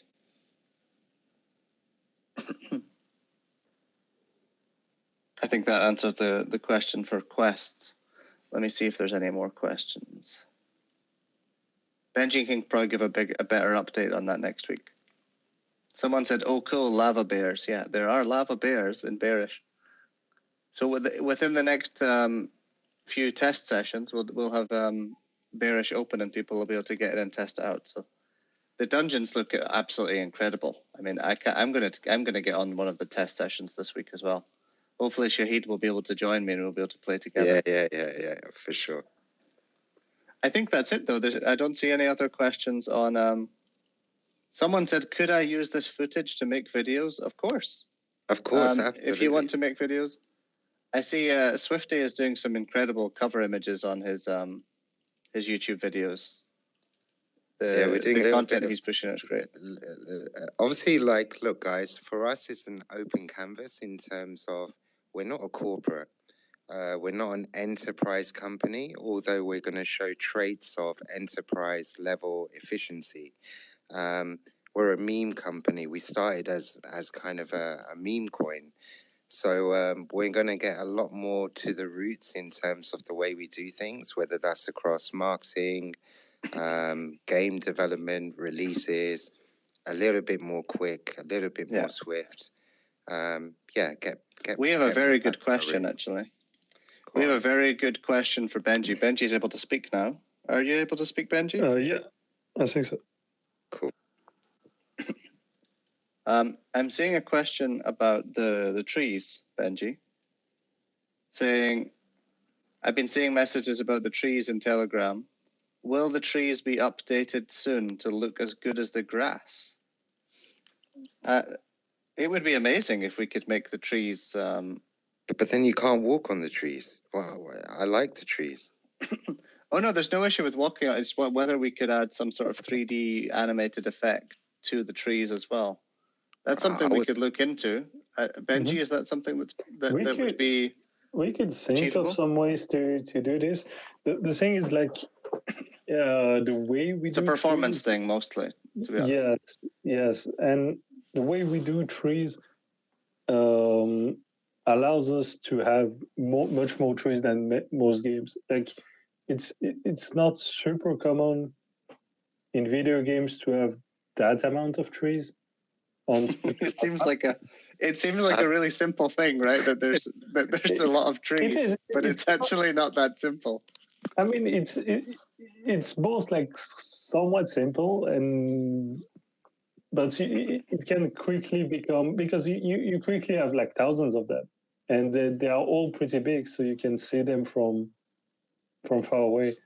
So if you don't make them quite optimized, it can quickly get crazy. And the way we do it but is we may be able to have some animated leaves growing on the trees. I was kind of hoping we'd get some birds singing and like maybe flying from tree to tree, and you'd hear tweet, tweet, tweet occasionally, and something like this. Yeah. Like that's like, actually we have some pretty cool ideas to make the maps more lively. But like, I think, there's probably a lot of stuff we can do for the trees. I think there might be some things we could do.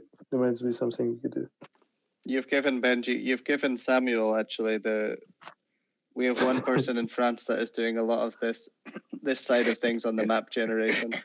I think Benji's going to tell him tomorrow he needs to make the trees look as good as the grass. Yeah, I'll see with him if it's possible. I wouldn't be surprised if he manages to show us something tomorrow, because that's the sort of speed that Samuel works on with these sort of things. Yeah. That would have to be a full new shader, though, right? We'd have to code out an entire new shader just for the trees. Probably. I mean, at least it's what we had to do for the grass. I mean, we might actually use a somewhat similar system, but the way the grass is done is it's like kind of like, it's a custom shader and a custom way to like make it fit to the terrain. So we'll see. Maybe it's possible for we'll think about it. Michael said maybe some tree houses. That would be cool. That's a nice idea. That would be really and someone cool, else said, is it possible to have birds in the sky from time to time? Yes, definitely. Yeah, that's definitely possible. Yeah. And that's definitely something we want to have. I do think that if we had some animated textures, basically, and shaders on the trees, it would look incredible. Yeah. The grass already looks insanely good. It's like one of the nicest things in the entire game. It sounds ridiculous, but the grass looks really good. The grass. I mean, no, it took a while to. I mean, it looks easy, but actually it took a while to to create the shader and the stuff for the grass. I mean, it took a while to to get it working actually. So yeah, it's a relatively complex things, but yeah, for sure, if we can do it in a way that like the grass doesn't take much performance, so it won't make it harder to have the game on Android, then yeah, maybe we could do something. Maybe we could have a grass setting that might be applicable in the game settings. Often I think a lot of high res or high intensity games, iRacing for example, you can turn down grass simply because grass consumes quite a lot of resources from the PC or hardware. Sure. I mean, the way we do it is like less than probably most games in terms of performance for the grass, because it's really optimized. I mean, we don't see, but we still reduce is like right now it's linked to the settings.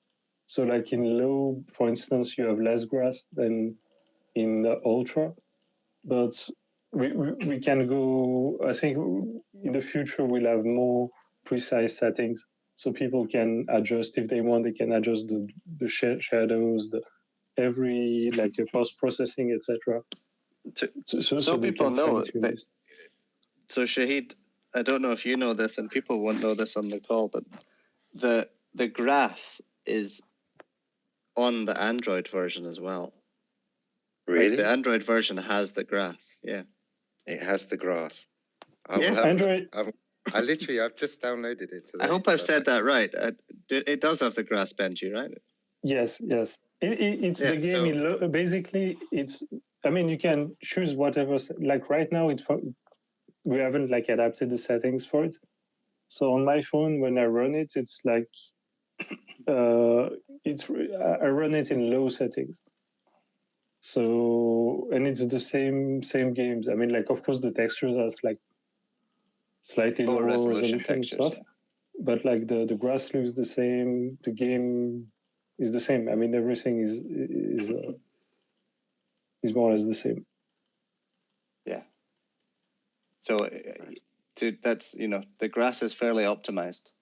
But I do think there are a lot of things that we could add in that are similar to the grass using the same sort of shaders on other items that would make the world a lot more engaging. It would make a big difference. We're going to get ready maybe a cross-platform video for next week. So we'll look at producing a gameplay video of showing mobile and PC gameplay. You're giving away all the secrets now, Shahid. Yeah, but in the end, they haven't seen it yet, so they need to wait until they see the magic. No pressure. Okay, so yes, I guess the answer to that, we talked a lot about the grass for a long time, but we definitely can go really deep into adding more custom shaders and things like that throughout the maps. To make it look really good for the people that are using, like high-end graphics cards, to allow people to turn it up to the max, and it has a huge difference. That's something that we can definitely do, and we can work on that. But most of the players will be playing on mobile, and so they won't be able to experience all of that, unfortunately, because turning on that amount of shaders on mobile would be very difficult. But I think in the long term, we probably will have one or two people in the team that will literally just be building out things like this to make the game really beautiful for if you want to have it in full graphics. But that's more of a long-term thing. The goal short-term is to get a base version of the game that we can launch as soon as possible.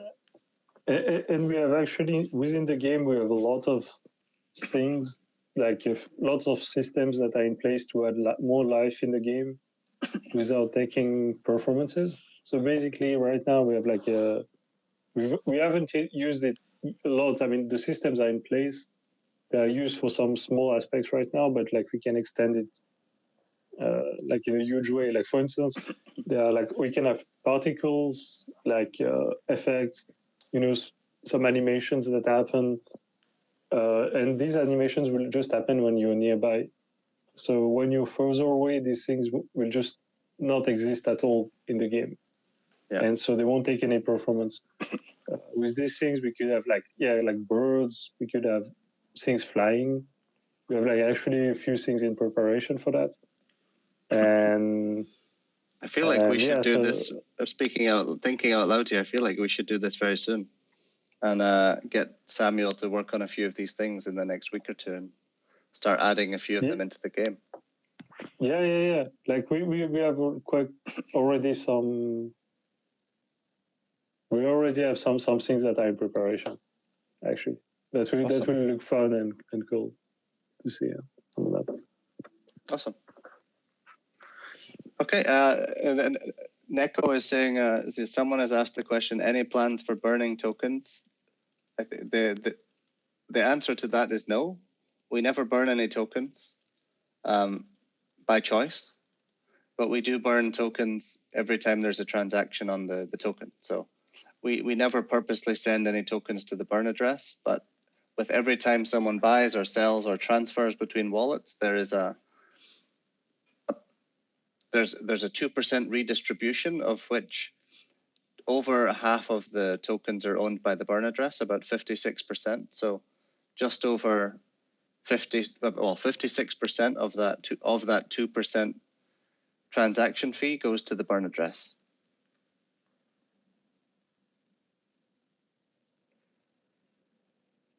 And someone has also said, could you guys start a competition where the community members create the best content to promote Bezoge? I think that's something that we discussed earlier, kind of. We'd love that. Of course we can. Yeah, the video footage. Once we have some of these test sessions, we can do more video footage. No, but I think just generally content community as a whole, a lot of the content produced by the community is phenomenal. It's amazing content. I crack up.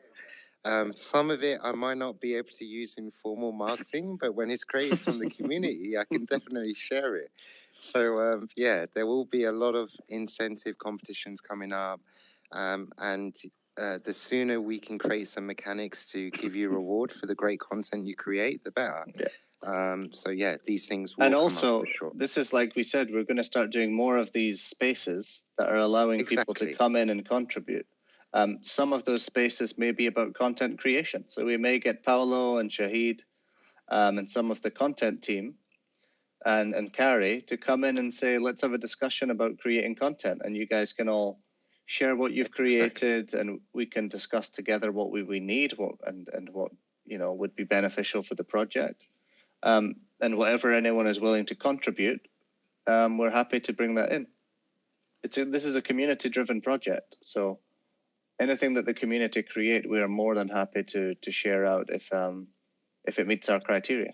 I mean, that goes across the board, whether it's website, advertising, and what have you, strap lines, taglines. So wherever we can, we want to encourage community feedback. And yeah, we'll always use that wherever possible. Precisely.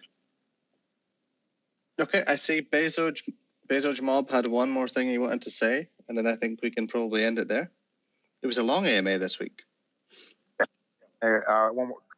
One thing, and then one short thing.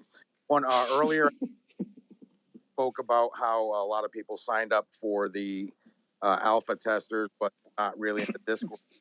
Maybe somebody can make one general post, aka Carrie, because she doesn't have, and make a plaster it and pin it along all the social media platforms that we have, reminding people that if they did sign up for the alpha testing, that they need to get in the Discord just to make things and then get more engagement in the game.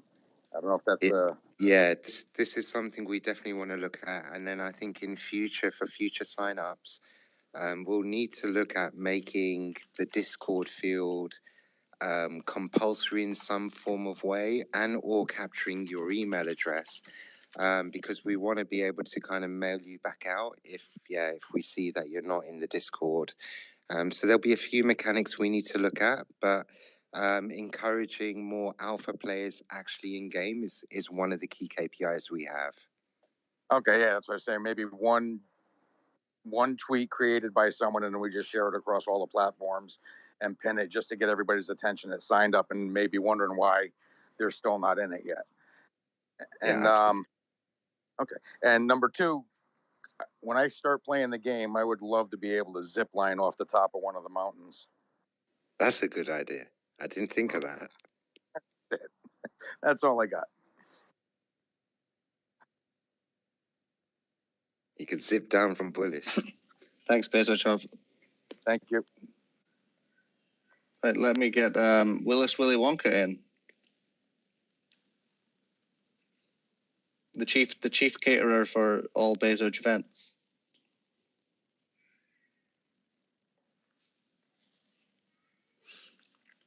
So let's run these last two questions, and I think we can end it there, because that's 2 hours we've been on. It's a long AMA this week. It flew by. It did fly by. It feels shorter than usual, actually. Yeah, really.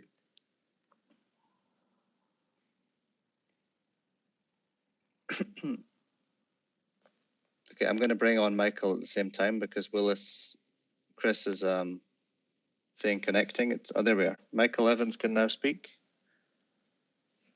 So Chris or Michael, if you can speak, just unmute yourself and go for it. Hey, Michael.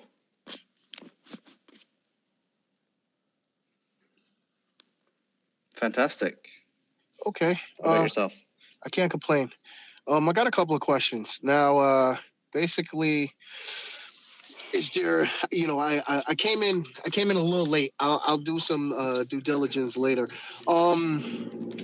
Now, as far as your sponsorships consist of, as far as like the game, the project, is there any means of, outsourcing Bezoge as another sponsor to another program or any things of that means for the future?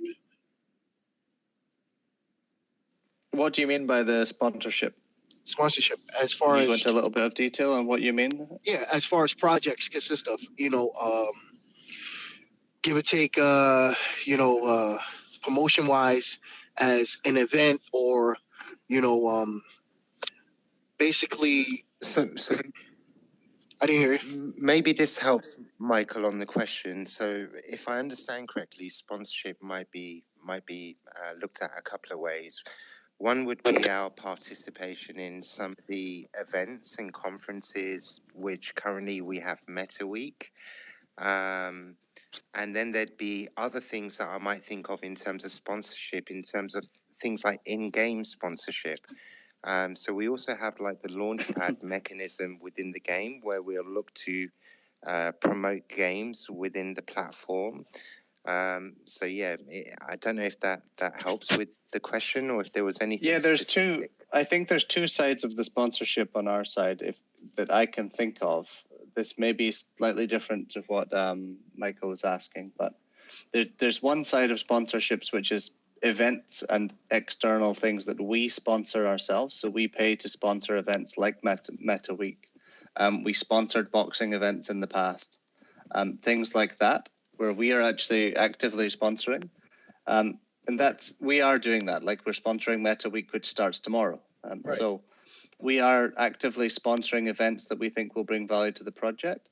Okay. And then there's also the other side of sponsoring where people will be able to sponsor events within our ecosystem and within our game in the future. So like sponsored quests, people will be able to sponsor buildings and land within the game as well. So there's two sides of sponsorship, which we're both of those sides are being built out actively. And in the future, we will have external sponsors sponsoring areas of the map and quests within the game. Right. And I think one more thing I'd probably add, Michael, is there might be collaborations, if you will, in the future. Whether those collaborations might be seen as a sponsorship or partnership, we'll keep it kind of there for now. But there'll be a lot of different form of partnerships or collaborations that we will plan to do in the future. Okay. So yeah, that might be also. You may even see some sponsored partnership NFT drops. Maybe. Yeah, you never know. That might be something that could happen. Yeah, for sure. Maybe. Okay. Well, I mean, maybe. That I like the way the Shahid just responds with maybe. Right. Definitely. Did that answer the question? Was that what you were asking, Michael? Yes, definitely. And me and Kerry will be talking in the future. Yeah, that pretty much sums it up. Super. Yeah, and Michael, as ever, things can start with a conversation, right? Yes. So whenever possible, we'd always encourage a discovery conversation, have a chat. If we see that there's a great partnership or an opportunity, one might even call that an affiliate deal. There'll be many different ways we can look at collaborating together. So please, reach out to Carrie. Let's get a conversation going and see where it takes us. Oh, yes, definitely. And like I said, I appreciate you guys, and I definitely support your platform. And thanks once again. Thank you, Michael. Thank you. All right. Thanks, Michael. Great question. Right, Willis, we'll bring in Chris for the last question. Willis, Willy Wonka, or Chris, if you can connect.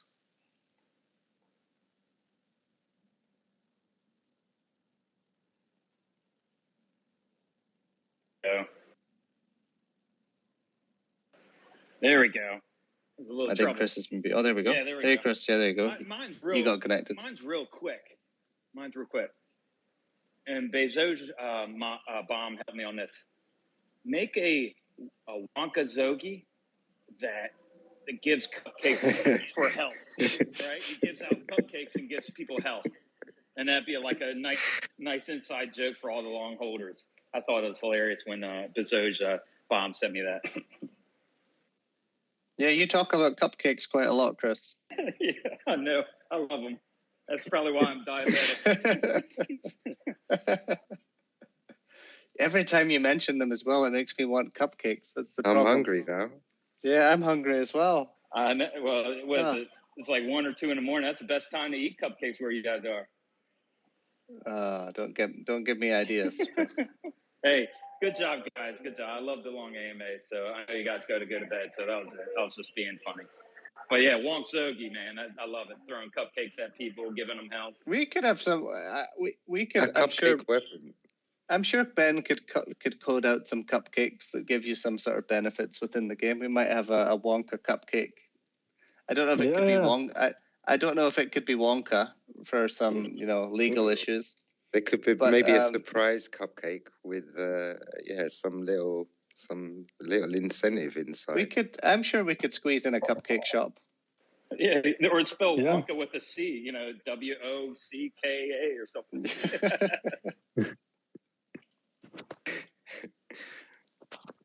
We can work something out, maybe. We can look into it. We definitely need to have some sort of foods within the game already to restore health and to give some boosts and things like that. But we can look into whether cupcake could be one of those foods, 100%. Sweet. Yeah, no, that was it. And I can't wait to see the Android sneak.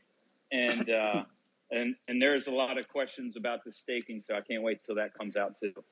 So good job, guys, and love talking to you guys. Yeah, we're going to put together a lot of documentation and content on the site about the staking and how that works when we launch it. So that should clear things up for people. Right, I think that's it for this week. Is there anything else you wanted to add, Shahid or Benji or Carrie, before we close it off? No, I think it's been a great session. Thank you for participation. Let's get the numbers up for next week. Thank you, everyone. And Benji, I'm excited to test out that Android version tomorrow. I'm curious to test it on more devices too. I think I'm genuinely going to go and buy a phone in the morning and bring it to the office. I'm not joking. I'm not joking. I'm not joking at all.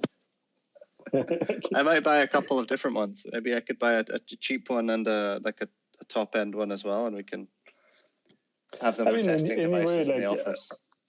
Okay, sure. I mean, anyway, we have quite a few. I mean, I guess between everybody in the office, we probably have quite a big range of. I think we do, yeah. Phones. Okay. So thank you, everyone. I see there's 2 more questions popped up, but we're going to have to end it. But the great AMA, guys, thank you, everyone, for joining. Hopefully next week we'll have even more people on. Look forward to seeing a lot of content from this AMA throughout the week as well for the people that maybe missed it. And there'll be a lot of content for you to share out. Anything to add, Shahid? Thank you, everyone, and happy Monday. Yeah, have a great week, everyone. Gary, anything last to add? Thanks, everyone. No, I'm just going to say everyone knows where to find me. Any platform, if you have any questions or need help, let me know. Twitter, Telegram, Discord, Reddit, StockTwits. I'm everywhere. You, so Carrie. if you have questions, let me know. Awesome. Thanks, everyone. We'll see you next week. See you next week. Ciao. Thanks. Bye.